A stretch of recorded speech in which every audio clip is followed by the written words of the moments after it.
맨체스터라는 도시가 있습니다. 이 맨체스터 시의 시청에서 어느 날 작은 규모의 결혼식이 열리고 있었습니다. 이 결혼식의 주인공은 이 40이 넘은 늦은 나이에 결혼을 하게 된 캐닝이라는 부부였습니다. 이제 결혼 예식이 거의 다 끝이 나고 사람들이 이제 이 부부를 축하하기 위해 모였는데, 이 예식장 바깥에서 사람들의 좀 소란스러운 소리, 또 웅성웅성하는 소리가 들리게 된 것입니다. 예식을 마치고 하객들에게 인사를 하기 위해서 식장 입구에 서 있던 이 부부가 왜 저기서 소리가 나는가 싶어서 그 소리 나는 쪽을 쳐다보았습니다. 그때 그 예식장 바깥에서부터 이 부부에게 멋지게 잘 차려입은 두 이 노인 부부가 이 부부에게, 이 신혼부부에게 다가오는 것입니다. 신혼부부는 이 노인 부부를 보자마자 환호를 하면서 달려가서 그 노인 부부를 끌어안고 너무나 반가워하는 것입니다. 이 신혼부부에게 찾아온 이 노인 부부는 바로 영국의 여왕 엘리자베스였고 또 그의 남편 필립이었습니다. 어떻게 된 사연인가 하면, 이 평소에 이 영국 왕실을 사랑하고 또 많은 관심을 가지고 또 이 영국 여왕을 깊이 흠모하였던 이 신랑인 존 캐닝이 이제 결혼식을 이제 앞두고 청첩장을 지인들에게 보내는데, 한 사람 한 사람 이렇게 주소를 쓰고 이름을 쓰다 보니까 갑자기 이 여왕님이 생각이 나는 거예요. 내가 청첩장을 여왕님께 한번 보내볼까? 이런 마음이 든 것입니다. 그래서 이 정성스럽게 이 청첩장을 보내는 사연과 또 정중하게 초청하는 이 편지를 써서 이 청첩장과 함께 이제 왕실로 이 편지를 보냈습니다. 물론 이 왕실 이 비서실에서는 이 이제 온 편지를 다 검토해보고 이 편지는 이제 여왕님께 보내지 않는 게 좋겠다, 이렇게 심의에 걸려서 이 편지를 여왕님에게 보낼 수는 없었어요. 그런데 마침 그 결혼식 하는 날, 이 여왕과 그 남편이 이 맨체스터 도시를 방문하는 그런 계획이 있었던 겁니다. 이 여왕이 이 맨체스터 지역을 왔는데, 이 사실을 알고 있었던 비서가 오늘 이 여기서 결혼식 하는 부부가 사실은 초청장을 보냈는데 그걸 여왕님께 전해드리지는 못했습니다. 알고 계십시오. 근데 이 여왕님이 그렇다면 내가 당연히 가서 축하를 해주면 좋지 않겠는가. 그래서 이 여왕이 남편과 함께 이 존 캐닝의 결혼식을 찾아온 거예요. 예식 처음부터 오면 이 사람들이 너무 이제 놀라고 이 결혼 예식에 방해가 될까봐 이제 이 마칠 시간을 기다렸다가 이제 축하하기 위해서 여왕 부부가 찾아온 것이죠. 자신과 같은 이 평범한 사람의 초청에 이 여왕이 응답하여서 찾아와 주었다는 이 사실은 이 캐닝 부부에게 있어서는 평생 동안 잊을 수 없는 영광이며 그런 기쁨이 되었을 것이 분명합니다.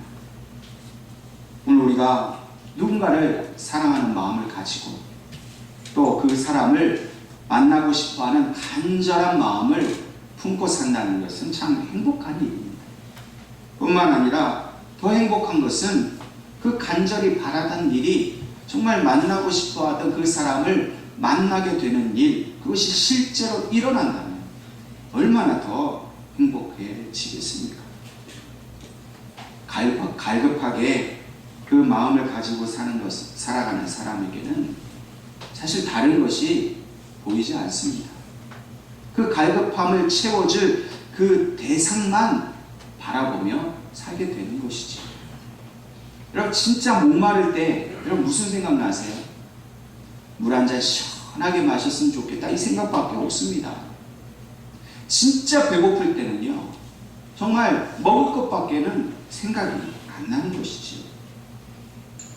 아프리카 초원에 살고 있는 이 코끼리는요, 청각이 매우 발달해 있다고 합니다. 그 어느 정도로 발달했느냐 하면은 어떤 코끼리는 무려 240km 떨어져 있는 곳에서 나는 빗소리를 들을 수가 있다는 겁니다. 아, 진짜 그럴 수 있을까? 우리는 그렇게 의심을 품어보지만 실제로 그게 가능하다는 거예요. 왜 그 일이 가능한가 하면 이 초원은 너무 메말라 있기 때문에 이 코끼리가 멀리서 나는 그 빗소리에도 아주 예민하게 반응을 할 수 있답니다. 너무 메말라 있으면 그 물소리, 빗소리를 그렇게 아주 촉각을 세우고 들을 수가 있다는 겁니다. 그럼 아무리 멀어도 이 코끼리는 무리를 지어서 그 물을 찾아서 이동을 한다는 것입니다. 오늘 우리 자신에게 절대적으로 부족한 것이 있다면 우리가 그 부족한 것을 채우고자 하는 그런 간절함이 생기는 것은 너무나도 당연한 일입니다. 우리에게 필요한 건강, 필요한 물질, 우리의 삶에 꼭 있어야 될 것. 근데 그것이 너무 없어서 괴롭고 힘들다면 그 부족한 것을 달라고 하나님 앞에 기도하고 간절하게 매달리는 것은 너무나 당연한 일이라는 것이지. 그렇기 때문에 이 간절함이라는 것이 바로 우리의 삶의 원동력이 됩니다. 우리가 살아가는 데 있어서 정말 강력한 동기, 내가 살아야겠다, 살고 싶다 하는 동기가 바로 간절함이라는 것입니다. 반대로 얘기해서 간절함이 없는 삶, 그 삶은 무기력해질 수밖에 없습니다. 이래도 좋고 저래도 좋고 있어도 그만, 없어도 그만, 그렇게 무의미한 삶을 살아갈 수밖에 없다는 것이지. 그럼 우리의 영적인 삶도 마찬가지입니다. 사실 우리 믿는 자들은 이 육적인 간절함보다도 영적인 간절함에 의지해서 사는 사람들 아니겠습니까? 그럼 우리 신앙생활의 그 가장 강력한 동기가 무엇입니까? 뭐 때문에 예배드리고, 뭐 때문에 기도하고, 무엇 때문에 찬송합니까? 그것은 바로 하나님을 향한 간절한 마음 때문에 그렇게 우리가 신앙생활 해가는 것입니다. 그럼 하나님을 만나고 싶어하는 그 간절한 마음이 있어야 하지 않겠습니까? 예수님께서 주시는 그 은혜를 간절히 바라는 마음이 있어야 하는 것입니다. 성령께서 우리에게 약속해 주신 그 충만함을 간절히 바라는 마음으로 하나님 앞에 나아가야만 우리는 영적인 배부름과 만족을 얻을 수 있습니다. 신앙생활 한다면서 예수를 믿는다고 하면서도 하나님께 대해 그 은혜에 대해서 아무런 간절함이 없으면 그 영혼은 결국 메말라 죽을 수밖에 없습니다. 그래서 우리가 기도하는 것입니다. 기도가 무엇입니까? 기도는 하나님을 간절히 찾는 일입니다. 하나님을 찾지 않는 기도는 불가능해요.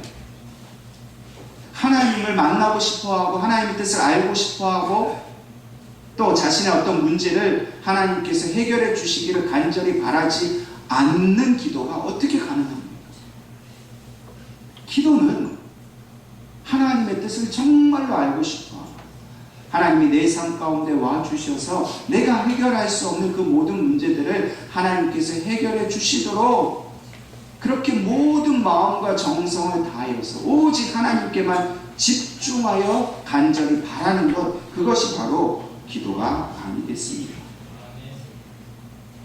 다윗도 시편 42편 1절에 이렇게 기도하고 있습니다. 하나님이여, 사슴이 시냇물을 찾기에 갈급함 같이 내 영혼이 하나님 주를 찾기에 갈급합니다. 여러분, 다윗의 일생의 목표가 무엇일까요? 어린 나이에 사무엘 선지자가 와서 자기에게 기름을 부었습니다. 장차 너는 이 이스라엘의 왕이 될 것이라 말했습니다. 다윗이 그때부터 나는 왕이 될 거야. 나는 무슨 일이 있어도 왕이 될 거야. 그렇게 자기의 삶의 목표를 정하고 살았을까요? 그렇지 않습니다. 사무엘이 자신에게 기름을 부은 그 사건 때문에 이 다윗은 사울 왕에게 쫓기는 신세가 되었습니다. 나이 30이 이를 때까지 10여 년을 쫓겨다녔습니다. 근데 그 피신하는 삶 속에서 다윗이 한 일은요, 오직 하나님의 구원을 간절히 바랬다는 것입니다. 또한 나중에 후에 이스라엘 왕이 되어서 이제 나는 다 이루었다, 풍족하고 부유한 삶을 누렸을 때 다윗은 여전히 하나님을 바라고 또 바라는 삶을 살았습니다. 심지어는 이 밧세바를 간음하는 이런 큰 죄를 지었을 때도 하나님의 사람 이 나단 선지자가 와서 하나님이 주신 그 책망 앞에 다윗은 회개하면서 하나님 앞에 용서를 구했습니다. 제발 나를 버리지 마시라고, 나를 떠나지 마시라고 하나님을 간절히 찾았습니다. 다윗의 모든 삶 동안 그는 오직 하나님을 바라고 간절히 찾는 삶으로만 다윗은 살았던 것입니다. 이런 다윗의 모습을 볼 때에 오늘 우리의 영혼은 본래 하나님을 찾을 수밖에 없는 존재라는 사실을 우리가 깨달을 수 있는 것이지. 우리가 예수를 믿게 되었다면, 그래서 내 영혼이 하나님 앞에 드려졌다면 우리는 하나님이 없이는 단 한순간도 살아갈 수 없는 존재가 된 것입니다. 그래서 우리는 매 순간순간 하나님을 간절히 찾아야 합니다. 예수님을 간절히 찾는 그 믿음의 삶을 살아가야 하는 것입니다. 요즘 젊은 청년들 가운데에 니트족이라고 불리는 그런 부류가 있다고 합니다. 영어로 NEET인데요. 이 말은 Not in Employment, Education, Training 이라는 말의 약자입니다. 다시 말해서 취업도 안 하고 공부도 안 하고 자기 자신의 개발을 위한 직업 훈련도 받지 않는 청년 무직자를 의미합니다. 직업을 못 가져서가 아닙니다. 자발적으로 스스로 실력자가 되는 것이죠.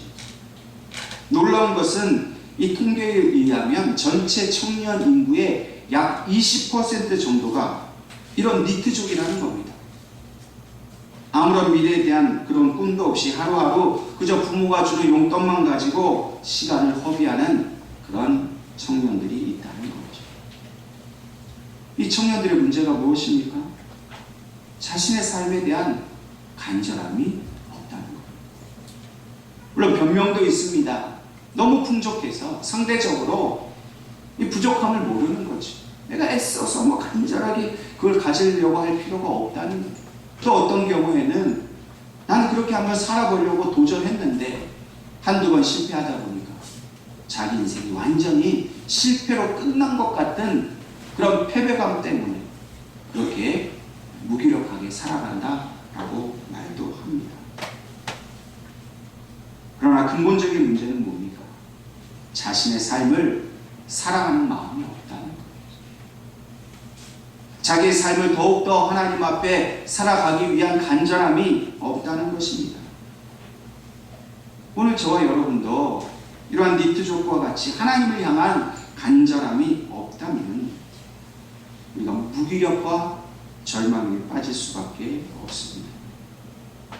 믿음이 없어지고 무기력할 때 우리는 하나님을 간절히 찾는 그 믿음의 자리로 나아가야 합니다. 그 기도의 자리로 나아가야 합니다. 하나님, 제가 하나님을 향한 목마름이 있게 해주십시오.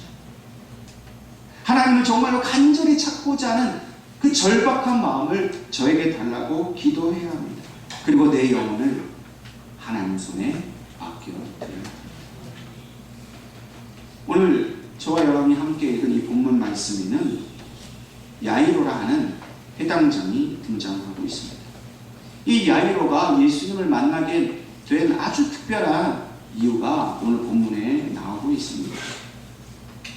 먼저 오늘 본문 이 마가복음 5장 22절과 23절에 예수님을 만나게 된 계기를 설명하고 있는데요. 제가 읽어보겠습니다. 회당장 중에 하나인 야이로라 하는 이가 와서 예수를 보고 발 아래 엎드려 간곡히 구하여 이르되 내 어린 딸이 죽게 되었사오니 오셔서 그 위에 손을 얹으사 그로 구원을 받아 살게 하소서 하거늘 말씀하고 있습니다. 먼저 이 야이로가 회당장이었다는 것은 그가 그 사회에서 매우 높은 지위에 있는 그런 위치에 있었다는 것을 말씀해 주고 있습니다. 특별히 이 회당은요, 오늘날로 치면 지금 우리가 앉아있는 이 교회와 같은 기능을 하는 곳입니다. 이 회당이라는 것이 처음 생기게 된 계기는 옛날 이스라엘 백성들이 바벨론으로 포로로 끌려갔을 때 이 포로로 끌려간 이스라엘 백성들이 더 이상 예루살렘 성전에서 예배를 드릴 수 없게 되니까 그 성전과 같은 모형을 회당으로 만든 거예요.